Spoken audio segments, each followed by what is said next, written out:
This is just garbage. This is one of the worst ones yet. His arguments are so vapid and entirely self-contradictory. Fart sniffing mumbo jumbo. Imagine caring about this enough to attack this. Somebody just talks about how they don't experience a difference between romantic attraction, platonic attraction, and you care so much to make a video attacking them. Who wants to talk about asexual people? Asexual people are cool. They're just people. They just don't really experience much or any sexual attraction. And that's okay, because guess what? You're not obligated to have sex with anybody.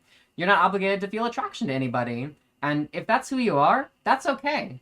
And here's the thing. If somebody's asexual, it just doesn't bother me. Really. That's their own life. I think they should have agency to have sex with whoever they want or don't want to have sex with. And if they're just, a certain way where hey, they just don't happen to experience attraction to people in general, that's okay too. That people come in lots of different ways, and that's fine. But apparently, the existence of asexual people and people talking about asexual people at all is so triggering to Matt Walsh that he had to make an entire video titled "Stop Glorifying Asexuality." He's so triggered that I'll give you the situation.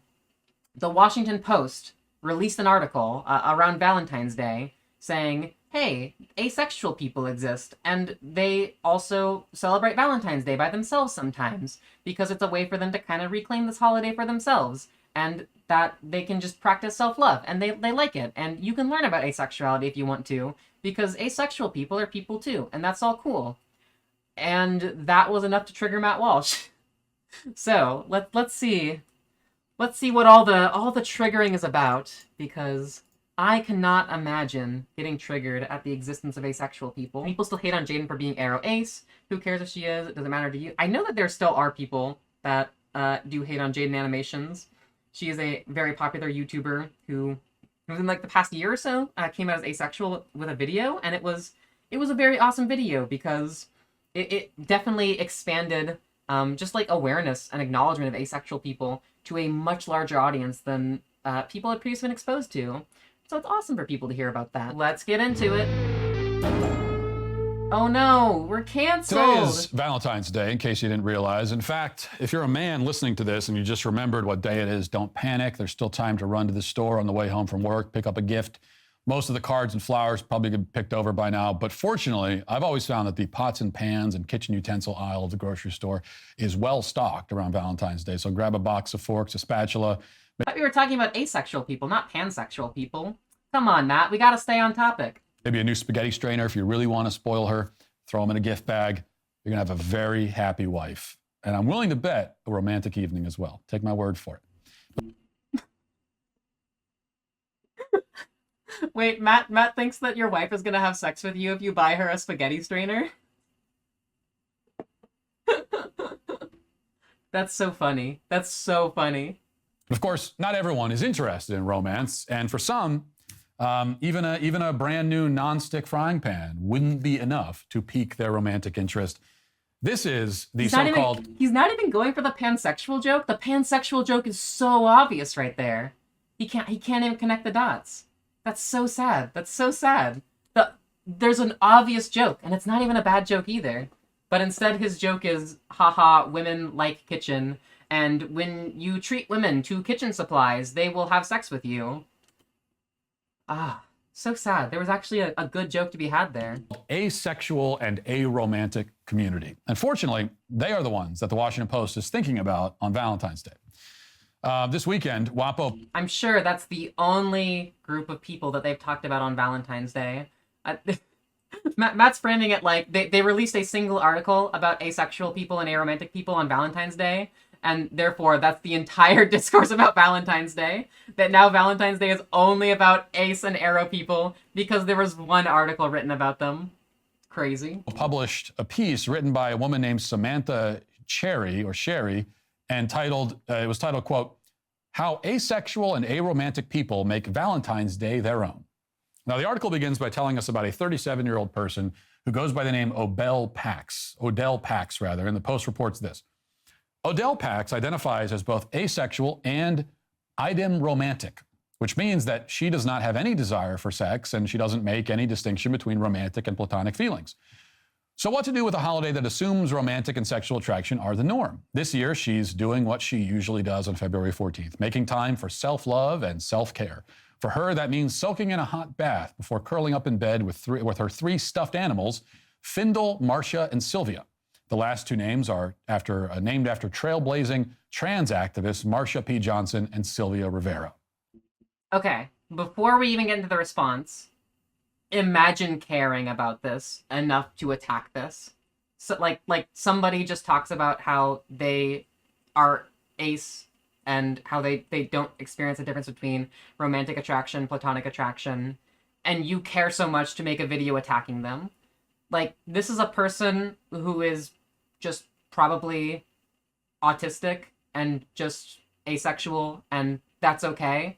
And why are we bullying somebody like that? Like, this is like, why should we care about that? I think that if somebody has their stuffies and enjoys them, it's probably just an autistic person having a fun time. Let them have fun. That's all it's about. Yes, why not? I mean, why not tell us the names of this grown adult stuffed animals?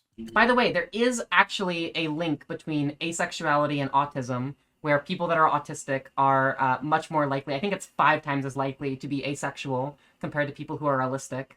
So that's also why I'm making that connection, that we're probably making fun of an autistic person here. Let's just be honest. And if that's not enough, we're also treated to a picture of Odell with the stuffed animals, along with this caption. This is the caption under the picture. It says, Odell Pax with her 3 dolphin stuffed animals, Sylvia, Findle, and Marcia, from left to right. It's a very good thing they specified from left to right, because otherwise we wouldn't know for sure which stuffed animal is named Marcia and which one is Sylvia. So now we know, and we can sleep easy tonight. It is a blow high. I think she even had the pink blow high. Like, yeah, that's cool. She can enjoy her stuffies. Why do you care so much that she enjoys the stuffies? Sleep easy anyway, with the somewhat cruel satisfaction we all sometimes experience after seeing someone else's utterly pathetic and depressing life and feeling deeply relieved that it's not our own life. I try not to... Why is it deeply depressing?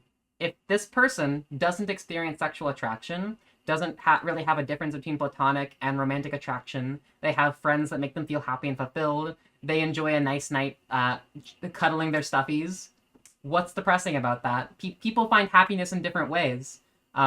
Just because your idea of being happy involves convincing your wife to have sex with you by buying her a pasta strainer doesn't mean that that's everybody's idea of happiness. But let's continue. To delight in the misfortune of others, and I don't delight at all in Odell's misfortunes. I don't. But I will admit... Misfortune? How is this a misfortune? That's just how she wants to live her life. I guess this is just going to go into Matt's bigger perspective, which is that if people aren't getting married off and pregnant at 16, then they're just living life the wrong way. Why are you not getting impregnated at 16? That is when you are technically most fertile. Thank you, Matt Walsh. That's literally that's like the only reason why he can be opposed to this is if he's trying to push forward a world where people are just supposed to get pregnant and married at 16, which he has consistently advocated for in the past. That when I read this article and I see that picture, I can't help but think to myself, my God, I am glad I'm not that person. Anyway, here's more from the Washington Post. It says, Pax is not alone in rejecting the notion that relationships acknowledged on February 14th have to include romance and sex. Roughly 1% of lesbian, gay, and bisexual Americans are asexual, according to a study from the Williams Institute at the University of California, Los Angeles.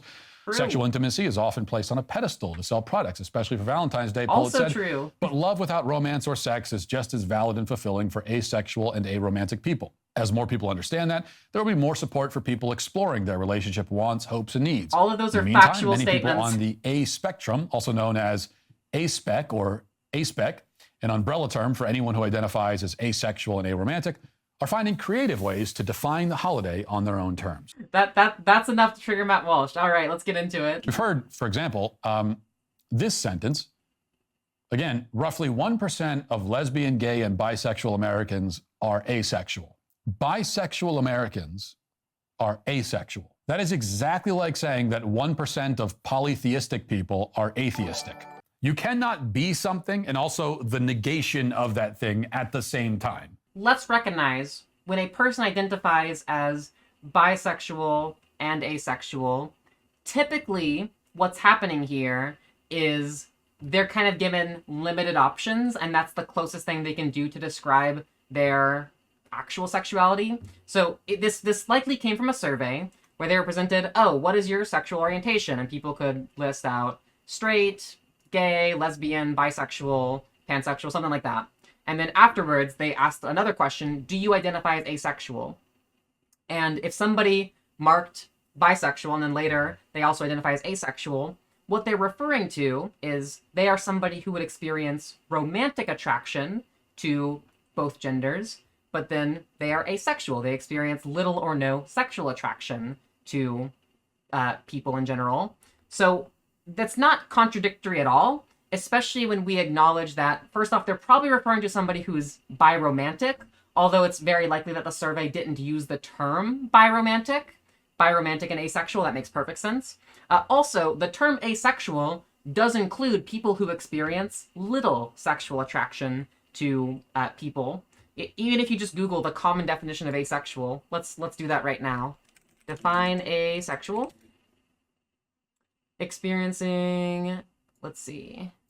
Asexuality is a lack of sexual attraction to others or low or absent interest in or desire for sexual activity.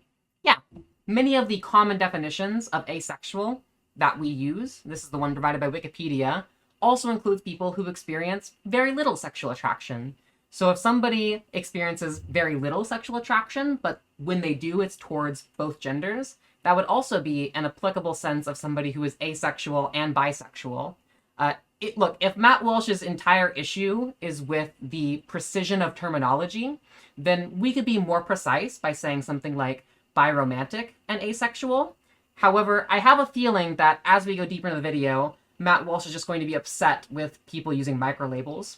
See, he wants to have it both ways, where he hates the oversaturation of language with microlabels, yet when something is not 100% consistent and precise enough, he gets mad at that too. You can't have it both ways. Either we have to use umbrella terms, which are not going to be exactly precise, yet as long as we understand that if somebody says bisexual and asexual, they're probably referring to romantic attraction to both genders, or perhaps a little sexual attraction to both genders. Or the other option is that we can use more specific microlabels, like biromantic, asexual, or something like gray sexual to refer to somebody who experiences little sexual attraction.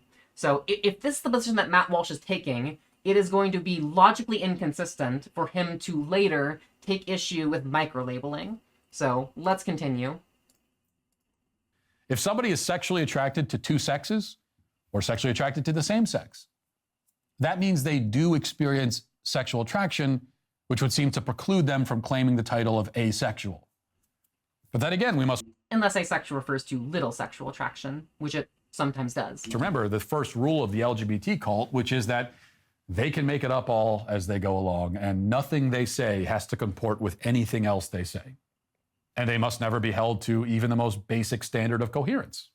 Will ultimately wind up as fruitless as any attempt to get anyone on the left to give a definition of literally any other word they use. This is getting into kind of the bigger problem of, in general, it is impossible for words to have 100% consistency in their definitions. That's true with any word. We can absolutely provide general definitions of asexual, of aromantic, of bisexual, of the term woman. However, any attempt to do so is going to be a generality to an extent. To even attempt to define something, you have to make generalizations, and it's impossible to have 100% consistency. You cannot come up with a definition of the word chair, which is 100% consistent. You know, if you say that a chair is a single seat for one person with 4 legs and a back, then a horse would be a chair. However, something like a bench would not be considered a chair. Something like a stool would lack a back, would not be considered a chair.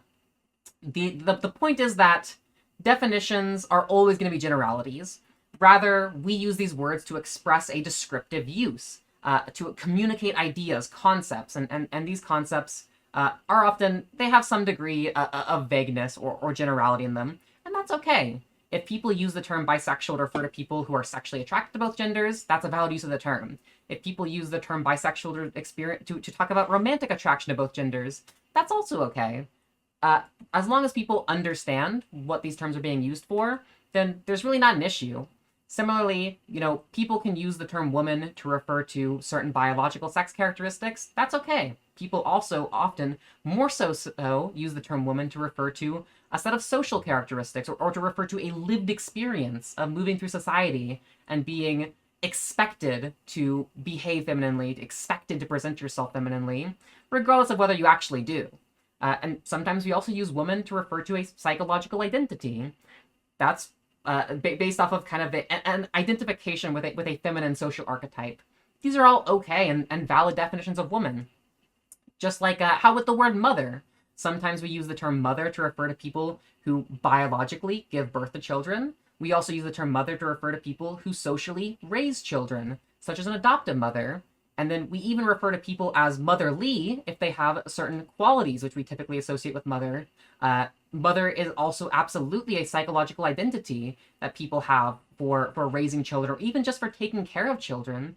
There are certainly people who see themselves as mothers or motherly just because they say run a daycare, for example, despite them not even having kids.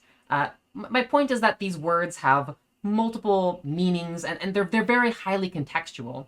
Words were never meant to adhere to one and only definition. Rather, they fill a descriptive use, and these descriptive use cases are highly contextual, and that's okay. That's okay when it comes to the term mother. That's okay when it comes to the term woman. That's okay when it comes to asexual, bisexual. That's okay. There's no need to freak out about it, and there's no need to say you have to have this exact set of characteristics or else you can't be this word, because that just ignores the entire purpose of these words. To prove my point, here's the Cambridge University website attempting to delineate between these two categories of asexual and aromantic. This is what it's. Ooh, another very good point in the chat. A lot of people who identify as ace use it as a term because it's easier to use the blanket term rather than trying to explain the nuances, especially when the right uses all various terms to try and confuse people. Absolutely. Yeah, this is another very common one where oftentimes people just try to go with an umbrella term because it's easier to explain the umbrella term or to explain that I'm just kind of different along this axis or in this kind of way, rather than trying to go with a specific microlabel that people aren't going to know what you say. If people use the term asexual to describe their sexuality, even though maybe something like they experience very little sexual attraction, they might use a microlabel like gray sexual. People in general don't know what the term gray sexual means, and so that's why often so these people will just describe as asexual, just because it's an easier way to explain their identity. This is why a lot of people just go with the term non-binary when explaining their gender identity to people, rather than going with a more specific term, like maybe if they're agender, or maybe they identify as like a demigirl or a demiboy or whatever. They just go with non-binary as an umbrella term. I've also seen people that just describe their sexuality as queer, where they're like, my sexuality is weird, it's hard to explain. It's queer. That's that's it. That's okay, and that's another reason why, these terms don't have 100% precise and consistent meanings, because they're often umbrella terms, and that's okay too. Asexuality is an orientation defined by a lack of sexual attraction. That means that an asexual or ace person experiences little or no sexual draw towards others. The definition of asexuality provided in this article is consistent with people who can be both bisexual and asexual, which is something that Matt took issue with. They literally provided a definition which can encapsulate somebody who is asexual in that they experience little sexual draw towards others, yet they're also bisexual because that sexual draw is towards multiple genders. That's literally, they provided a definition which fulfills the use case which Matt was concerned with. That's so funny. And has little or no desire to have sexual relationships with other people. However, the asexual spectrum has many nuanced identities that fall under the umbrella term asexual. Aromanticism, on the other hand, is an orientation characterized by a lack of romantic attraction. While asexuality is a sexual orientation, aromanticism is a romantic orientation, and the two don't necessarily correlate. Wasn't Matt Walsh just complaining that leftists can't define terms? They just defined a shit ton of terms for you. People on the left can define terms. Aromanticism is considered an umbrella term that encompasses all the identities that fall on the aromantic spectrum. Make sense now? Now, there's a lot going on here. Actually, So wait, do you want leftists to provide you definitions for things, or do you not? Which one do you want? let me amend that. There is nothing going on here. This is a whole lot of nothing, which is trying to sound like something. It's a bunch of narcissistic, fart-sniffing mumbo-jumbo dressed up to sound complex and nuanced. And now he's taking issue with microlabeling, despite earlier complaining that macrolabeling is not specific enough. If macrolabeling is not specific enough, you have to go with microlabeling. Yet Matt is not satisfied with either. He is contradicting his earlier arguments. This is so crazy. This is one of the worst ones yet. His arguments are so vapid and entirely self-contradictory, and then just demonstrate reading comprehension, because he took issue with definitions before even examining the definitions which the article provided, which allowed for an explanation of the apparent contradiction that he saw. No reading comprehension, no logical consistency. This is just garbage. There's actually no meaningful distinction between sexual attraction and romantic attraction. The two terms are synonyms. No. There is absolutely a distinction between sexual attraction and romantic attraction. So imagine having a romantic evening with someone without having sex with that person. You can have that romantic evening, you can have that romantic attraction, and it's also possible to not have sex with that person. And even further, it's possible to not experience that sexual attraction. For example, imagine if there's somebody who is, they experience romantic attraction, but not sexual attraction. They might feel a romantic attraction to you. They might desire to do something like, say, take a candlelit bath together with rose petals, Epsom salt, get all that romantic stuff going. Yet they, at the same time, might not want to have sex with you, might not experience sexual attraction with you. That's okay. Some people's brains, bodies, libidos just work that way. That's fine. If a person told you that they were romantically attracted to you, but not sexually attracted, they will have given you no useful information about their feelings towards you. I just gave you an example where that does give you useful information about their feelings towards you. The example where, oh, they might want to do something romantic, like taking a candlelit bath with you, but they might not want to do something sexual with you. It makes perfect sense to me. They will, however, have given you useful information about the tedious inner workings of their own inane and pretentious minds. How is it pretentious to tell somebody your feelings about them? That's not pretentious at all. I think it actually shows a lot of care for the other person, because it shows that you don't want to like lead someone on. You know, if you're an aromantic, or if you're like an asexual but alloromantic person, somebody who experiences romantic attraction but not sexual attraction, and you're experiencing like romantic attraction for someone but not sexual attraction for someone, it's good to tell them your exact feelings. That way, you know, they can make a decision whether or not this is something where it's a romantic relationship they might want to pursue, acknowledging your asexuality. That's not pretentious. That's just being open and honest about your feelings and about reasonable expectations if you were to date this person. That's not at all pretentious. That's the opposite of pretension. As for demi-aromanticism, or someone who feels romantic attraction, especially after forming a strong emotional bond, well, that is simply called being a person. I mean, it's more common that a woman's romantic attractions hinges on an emotional connection. But for men or women, this is a rather normal way for things to work. So let's even just suppose that demi-romanticism or demisexuality is the normal or is the typical sexuality or romantic attraction. It's still not a bad thing to have an objective word to refer to that type of attraction. Because, for example, demographics can change. Something like calling it a normal sexual attraction or calling it a typical sexual attraction is subjective.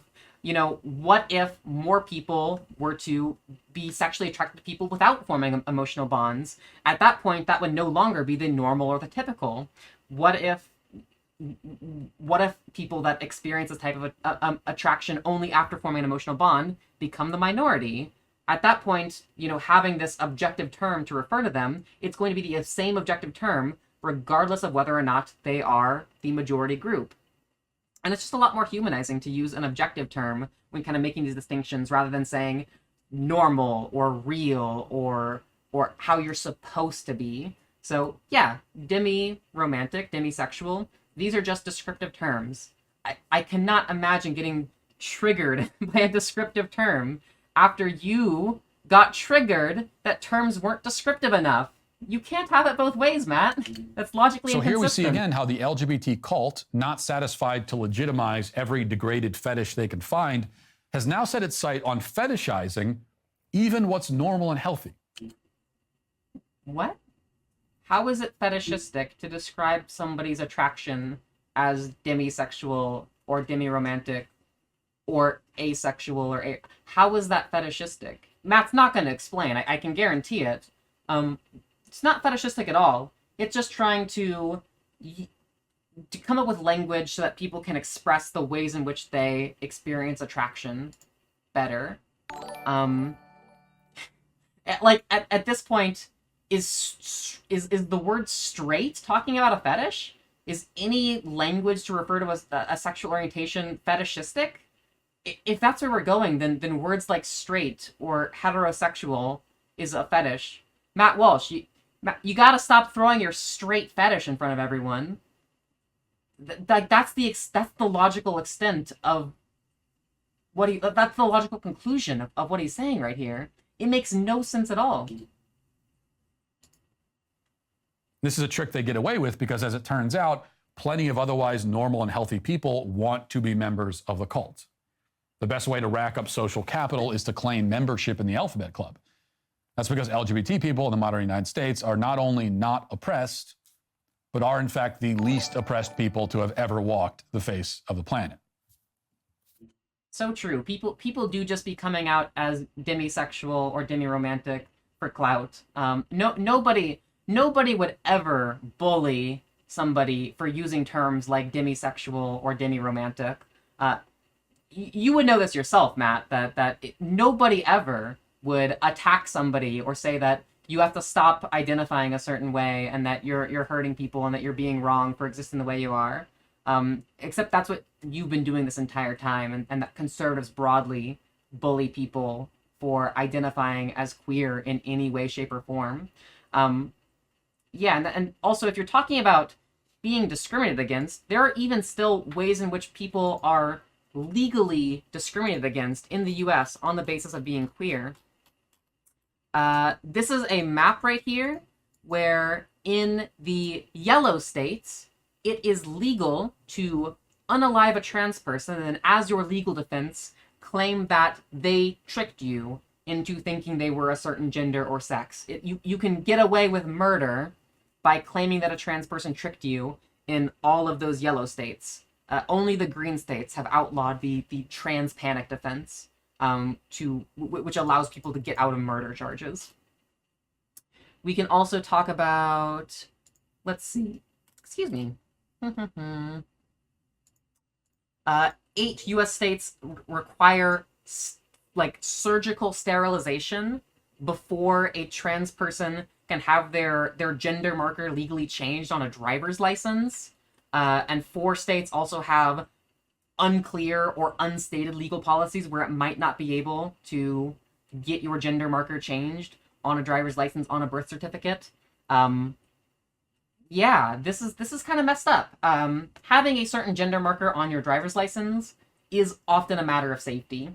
In situations where you might have to present your ID, say to like a bouncer, say you're going to like a club, for example, if your gender marker on your ID is incongruent with how you present yourself, that can propose a personal safety risk, especially if that person has very distasteful opinions about trans people. And so allowing people to obtain a driver's license with a gender marker consistent with what is most safe for them to exist as, that seems to be pretty important. And there are states that in order to protect your own safety on your legal documents, you are required to be sterilized to do so. That sure seems like legal discrimination to me. Crazy stuff.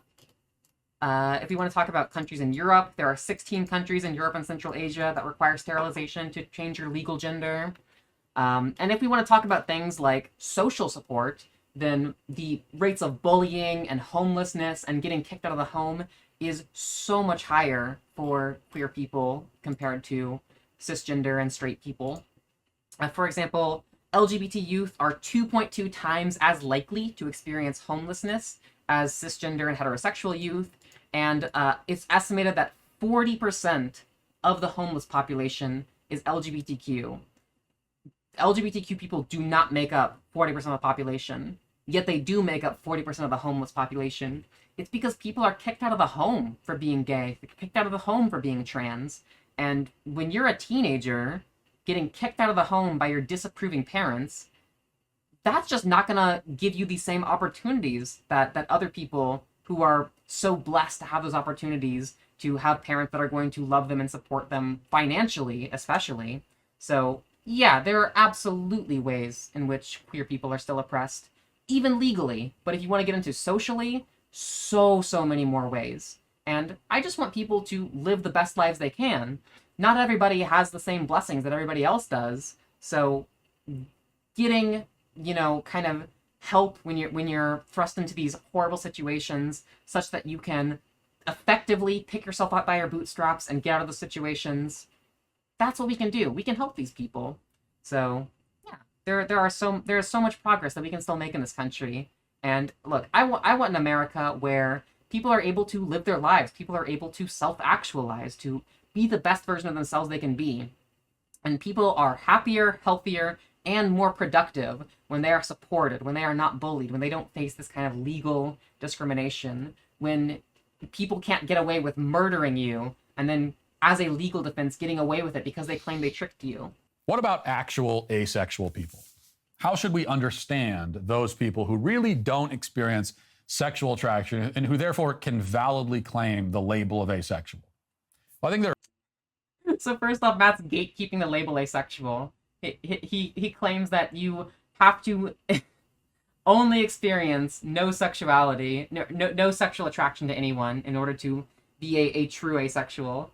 I don't think you have the right to gatekeep the label asexual after you take issue with macro labels, you take issue with micro labels. What gives you the right to gatekeep labels after you take issue with the existence of labels, Matt? There are a few things to keep in mind about this group. First of all, I'm extremely skeptical that most of the people that claim to be asexual are actually asexual. Okay, because somebody with a low sex drive is not asexual. The ace community also recognizes that there is, broadly speaking, a distinction between libido and sexual attraction. So I can go ahead and illustrate this for the people that it's not clear. Libido, or that kind of just like raw urge to to have sex, is not the same thing as sexual attraction. And there are some asexual people out there that do experience libido. However, it's not in a kind of a way where where you're attracted to someone. And these types of people often engage in self-pleasure or sometimes with a partner in order to release that libido. But that doesn't necessarily say anything about whether or not they experience a sexual attraction to that partner. It is very much possible for somebody to have sex with someone or to release a libido even without experiencing sexual attraction to that person. People, there's various experiences people can talk about, such as, say, maybe going on like a hookup with someone that you don't really experience a lot of sexual attraction to, or even that you're not sexually attracted to, but you just, both had some libido that you wanted to blow off some steam, for example. That happens. There are even lesbians out there that sometimes have sex with straight men just because they want to release that raw libido. That happens sometimes. That doesn't mean they experience sexual attraction to that person. So libido and the act of sex is not the same thing as sexual attraction. I hope that can kind of like illustrate that difference for some people. Someone who doesn't desire romantic relationships is not asexual. That would be aromantic. Keep in mind the left will always do everything it can to inflate the statistics for any of the identity groups that it invents. That's why the leftist group, the Trevor Project, has a page on its website with information about asexuals where they stipulate that asexual people might still, quote, fall in love, experience arousal and orgasm, masturbate, and engage in sexual activity. Yes, because libido is not the same thing as sexual attraction. As we've established, you can have a libido, you can have that raw urge without being attracted to someone. That happens sometimes. In other words, lots of people they call asexual are not at all, in any definitional sense of the term, really asexual. The definitional sense, as the article described, had to deal with sexual attraction, not had to deal with libido. So Matt's trying to gatekeep that asexual can only be people that have absolutely zero libido. But that's not even how asexual people define the term asexual. Why are you gatekeeping a term which you already take issue with the existence of the term? This is so crazy. Matt just doesn't understand the definition of asexual. And he earlier said that leftists can't define terms. You just don't understand definitions, Matt. Most of them are simply just selfish, lonely, depressed people with relatively normal libidos who have... How is it selfish to be asexual? So first off, people don't choose to be asexual. You don't really choose whether or not you're attracted to someone. That's just how attraction works. And it's not selfish at all. That's just who you are as a person. I don't see how you can consider asexual people to be selfish unless you feel entitled to sex. Right? Like, the only way you can describe an asexual person as selfish is if you feel entitled to having sex with them. You feel entitled to marrying them off at the age of 16 and having child brides that are getting pregnant at 16. That's what Matt Walsh feels entitled to. He feels entitled to sex with his wife after he buys her a pasta strainer. Bro, just like have some riz. Just like be nice to people. Just like build relationships with people who love you for who you are and who are attracted to you for who you are. This transactional or entitled view of sex, it's just not working, and that's not good sex. Like, if somebody's having sex with you because they feel pressured into it because you make them feel like you're entitled to it and they have to give it to you, that's not good sex. What makes sex fun is enthusiastic consent. Having somebody that is so into you, that is so into doing this activity with you and pleasuring you, like, that's the fun stuff. When someone is that into you, oh, that's the best part. Enthusiastic consent is literally the best part of sex. Like, and if what you're trying to do does not involve enthusiastic consent, yeah, it's not really worth it. That's just not the good stuff. Have chosen asexuality as their identity group in order to give some meaning to their self-centered existence. How is it self-centered to not want to have sex with someone? Matt's the self-centered one. Matt feels entitled to sex with people, or that people are required to have sex. That's the selfish, entitled view. He is projecting so hard here. Like most trendy modern identity groups, this one is, for the most part, just a cover for narcissism. It is a coping mechanism to cover up a character flaw, which is narcissism. That is the fourth time we have called asexual people selfish, narcissistic, etc. How? They do not owe you sex, Matt. It is not selfish for somebody to not want to have sex with someone. Holy moly, the projection is unreal. But assuming that there does exist a collection of people who truly, and through no fault of their own, have no sexual attraction, no desire for sex at all, no capacity for sexual arousal, etc., then we could say two things about this group. Number one, it's almost certainly very small. It's not going to be anywhere near 1% or even half of 1%. So those 1% estimates are including people who do experience libido, but not sexual attraction.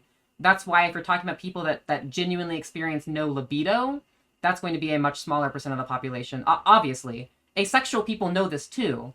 They know that, say the sex repulsed, no libido asexual is a smaller subset of the asexual community or the asexual spectrum. That's okay.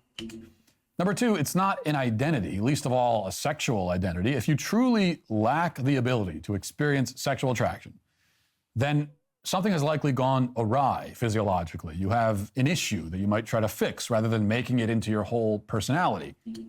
Okay, Matt Walsh deeply misunderstands what an identity is.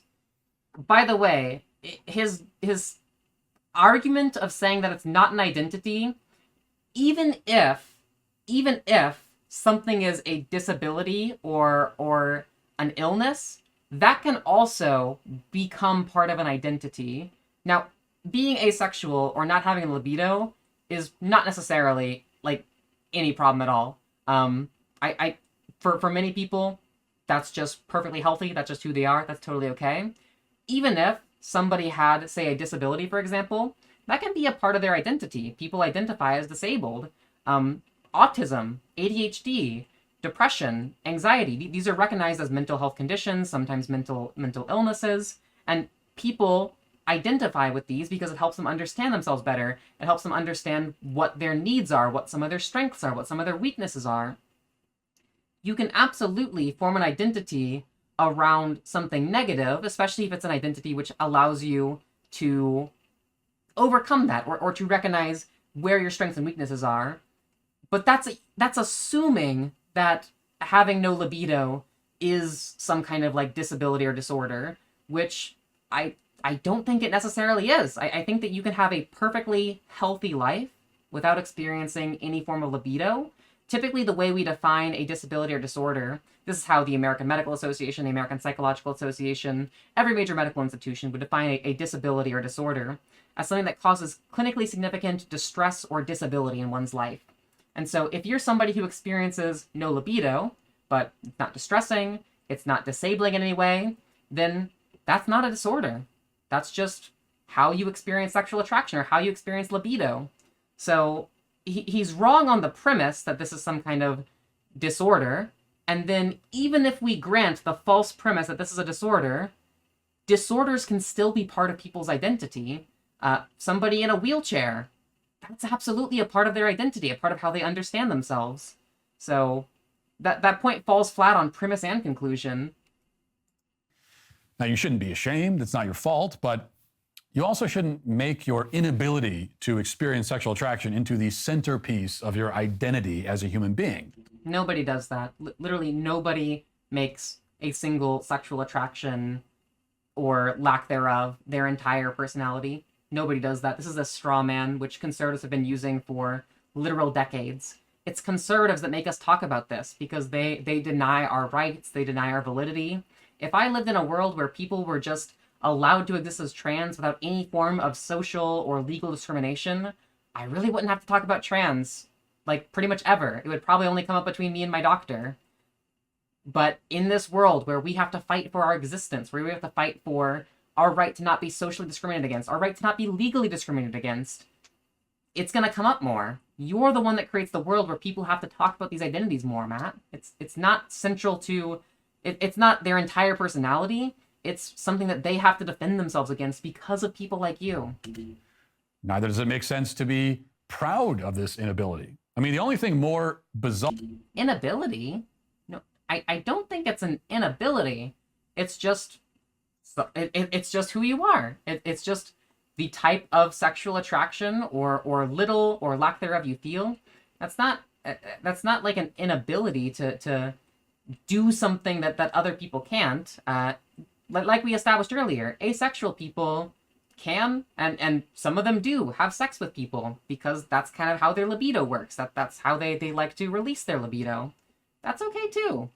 Than marching around and claiming to be proud of your sexual attraction is marching around and claiming to be proud of your lack of sexual attraction.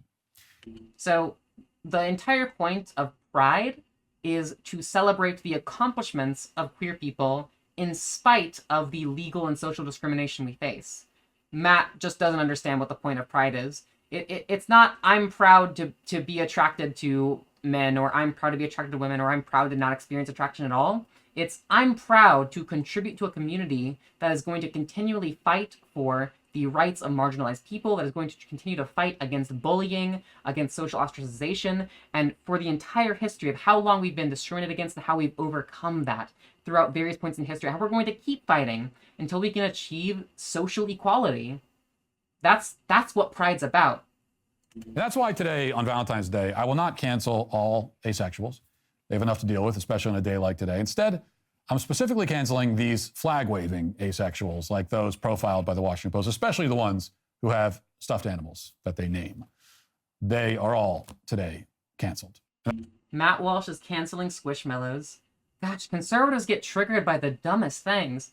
Like, literally, imagine being triggered by an asexual girl who is probably autistic talking about how she likes her stuffies. Is that all it takes to trigger you? Is that really all it takes to trigger you? Come on, do better. Wow. The arguments in that video were dog shit. Literally entirely contradictory or just misunderstanding. That was terrible. That was just honestly completely terrible. I'm very confused as to why he's targeting ace folks. Even if you think that LGBTQ plus I are a threat, aren't ace people the least of the issue? So for Matt Walsh, asexual people threaten his worldview where people get married and pregnant at 16 in forced or coerced heterosexual marriage. That's the ideal worldview for Matt Walsh, where people are either coerced or encouraged or forced into heterosexual marriage with children around the age of 16. That's his ideal worldview, and the existence of asexual people threatens that. So that's why he cares about asexual people. It's messed up. It's really, really messed up. I know that conservatives on YouTube are gonna get triggered, but let's get the clip. Since the beginning of time, teenage girls have been getting pregnant. It used to be more common. The peak, ever since they started keeping records of these things, which they only started doing recently, like in the 20th century, but ever since they started keeping records, in 1957 was the peak for teenage pregnancy. 1957. Not 2009, well, back not then, today. All of them were supposed to have kids. Like, that's when you had kids. That's my point, okay? That's his point. So to all of a sudden act like this phenomenon of girls getting pregnant at a young age that we consider young, 16 or 17, to act like it's a new thing is ridiculous. It's always been that way. Even biologically, and this is me just stating, right now I'm going to start by just stating facts. So fact number one, it's not a new phenomenon. Fact number two, in fact, it's a phenomenon that was more common earlier in history, and for the first 6,000 to 10,000 years of human existence, it was a normal thing. Fact three, girls between the ages of like 17 and 24 is when they're technically most fertile. Yeah. Okay? Yikes. That's biological. That's a fact, all right? I'm just stating facts. That's all I'm doing. But what happened recently, and this is the fourth fact, recently in the last 30 years or so, we decided that that's way too young to start a family. Why? Because it is. And because now 16 is way too young. Go up and Problem is not teenage pregnancy. It's not a problem for Matt. The problem is unwedded teenage pregnancy. And he was mentioning as young as 16. He is explicitly advocating for marriage, child marriage, and teenage pregnancy. That he moved on from just stating facts to the problem isn't teenage pregnancy, but rather unwedded teenage pregnancy. That is a prescriptive position. That is him making a claim of this is where the line is between problematic versus okay. Matt is legitimately okay with 16-year-olds getting married and pregnant. Zoinks! Oh my goodness, this is the same Matt that is claiming to be protecting children from the transes, protecting children from access to doctors and physicians who are following established medical guidelines which are demonstrated to improve the mental health of trans people. He has to protect you from that, but he wants you to be married and pregnant at 16. So we'll include that clip if we have to justify that. Yes, that is the only that is the logical reason why Matt would take issue with asexuality, is because it poses a challenge to his worldview of people getting married and pregnant at 16.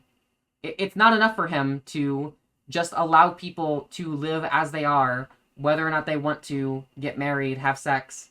He has to attack asexuality because it challenges his worldview. That's crazy to me.